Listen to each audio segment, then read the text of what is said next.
Centro de responsabilidade discricionário.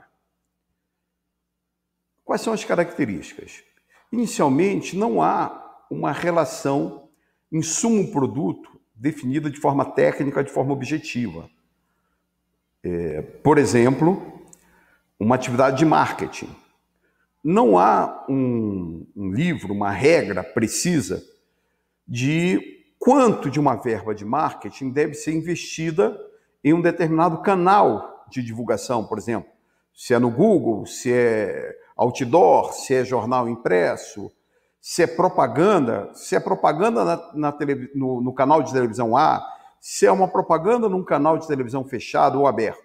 Não há uma regra definida tecnicamente de como usar esses recursos. Isso ocorre em administração, ocorre em marketing, ocorre em pesquisa e desenvolvimento. Ora, como não há esta regra objetiva, não há como mensurar, né, a quantidade de recursos necessários para se desenvolver as entregas nesses setores, o foco, então, não pode ser eficiência do controle, mas eficácia. Então, nesses centros de responsabilidade, o foco do controle e do plano de orçamento sempre é na atividade que precisa ser desempenhada. Um exemplo maior sobre esse assunto são as atividades da gestão pública, como segurança, como saúde, né? São poucas subatividades que são padronizadas, o resto é tudo discricionário mesmo.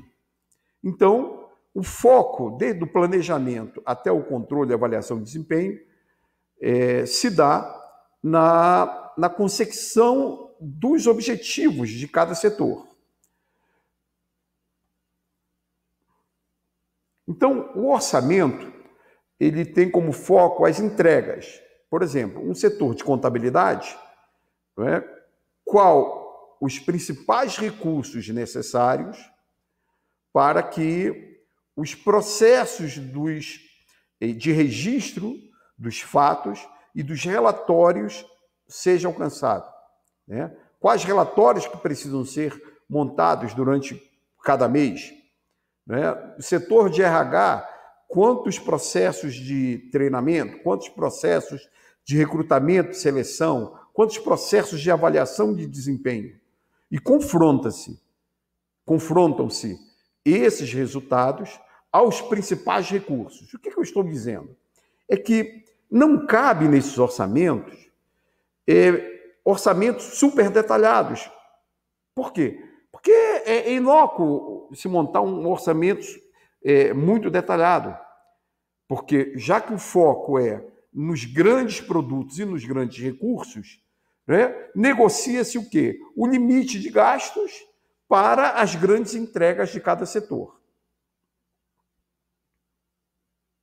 O controle, portanto, ele se dá para evitar que um determinado setor de centro de responsabilidade discricionária exceda a verba autorizada no orçamento para aquele período sem a controladoria ser avisada. Às vezes, no próprio processo orçamentário já há uma autorização prévia de cada setor possa exceder até 5% da verba que foi autorizada. Mas caso esse limite tenha que ser ultrapassado por alguma necessidade eventual não prevista, então o setor de controladoria, a alta administração precisa ser avisada de modo a avaliar se existe algum setor que está com dinheiro disponível para o remanejamento dessas verbas orçamentárias dos setores discricionários. Cabe lembrar que esses centros de responsabilidade, na demonstração do resultado do exercício, as despesas figuram-se em despesas operacionais. E é comum, na montagem de orçamento, a alta administração definir limites de valores de percentuais do valor da despesa operacional de administração, marketing, frente às receitas projetadas. Então, a alta administração ela trabalha com esses limites. Na medida da necessidade eventual de algum setor, ela avalia disponibilidade de recursos de algum setor específico para remanejar para um setor que esteja com uma necessidade eventual. A avaliação do desempenho, então, não se dá por eficiência. Então, não se deve... O que significa isso? Não se deve bater palmas por um setor que economizou 40% da verba autorizada. Ora, para diminuir o uso da verba é só parar de trabalhar. É o que ocorre no setor público. O governo economizou 30%. Tá bom, mas as entregas à população foram executadas? Se parar de trabalhar, realmente vai sobrar dinheiro. Portanto, o foco do controle é as atividades previstas foram realizadas. Este é o ponto do controle e da avaliação de desempenho das atividades discricionárias. Ainda, o tempo de controle, quer dizer, da avaliação de desempenho, tem que ser no mínimo mensal, às vezes trimestral, né? Em pesquisa e desenvolvimento, em que os projetos possuem marcos específicos de entrega, talvez não seja de bom alvitre ou de uma boa prática ter um controle orçamentário de um setor de pesquisa e desenvolvimento mensal, já que as entregas são previstas trimestralmente. Por fim, o objeto do controle, ao contrário das despesas padrão, não é a equipe, mas o chefe do setor, porque é ele que cuida das entregas. Ele é o grande responsável pelas entregas planejadas no setor. Algumas situações especiais. Atividades de marketing costumam ter subatividades padronizadas, como processamento de pedidos, atendimento a clientes. Essas subatividades devem ter seu plano, seu orçamento, seu controle e avaliação de desempenho com uma atividade padronizada. Um caso especialíssimo é pesquisa em desenvolvimento, que a avaliação deve ocorrer no médio e longo prazo.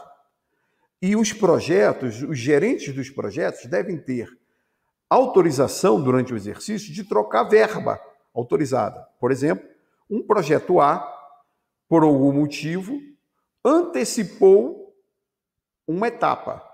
Então, ele precisa de dinheiro para começar a desenvolver uma etapa que estava prevista para outro ano. Então, o correto é que esse gerente do projeto, que antecipou essa etapa, conseguiu antecipar a etapa, tem uma autorização prévia para conversar com os gerentes dos outros projetos para ver se há verba disponível naquele período. Porque aí, quem tem verba disponível empresta para esse projeto que está precisando de verba e no outro ano, o projeto que pegou o dinheiro emprestado devolve o dinheiro da verba orçamentária prevista para o outro ano. Ainda. Cabe lembrar que projetos de pesquisa normalmente desenvolvem em 2, 3, 5 anos. Então, a administração, quando aprova no seu comitê de pesquisa um projeto, ela está dizendo para o projeto, para a empresa, o seguinte: a verba prevista para esse projeto já está aprovada para os próximos 3, 4, 5 anos. Um caso especial ainda mais, é a autorização de gastos com pesquisa. Normalmente, empresas estabelecem limites do faturamento, por exemplo, 3% a 5% do faturamento previsto como autorização para gastar em pesquisa e desenvolvimento. A questão é, qual é a base de cálculo dessa receita? Por quê? Se o investimento e o retorno em pesquisa é de longo prazo, não é correto estabelecer como base de cálculo do percentual para autorizar a pesquisa a receita prevista para o ano que vem. O mais correto é a empresa calcular a média das receitas previstas nos próximos 5 ou 10 anos, de modo que, Se num próximo ano a receita prevista seja bem menor, o nível de investimento de pesquisas não caia, e aí a inovação em produtos e eficiência da empresa seja prejudicada. Como material especial desse vídeo, no campo descrição, nós disponibilizamos um link com um estudo de caso de pesquisa e desenvolvimento, que é o estudo de caso da Corwin Chemical, tá? Que tem um estudo de caso detalhado com a solução. Muito obrigado.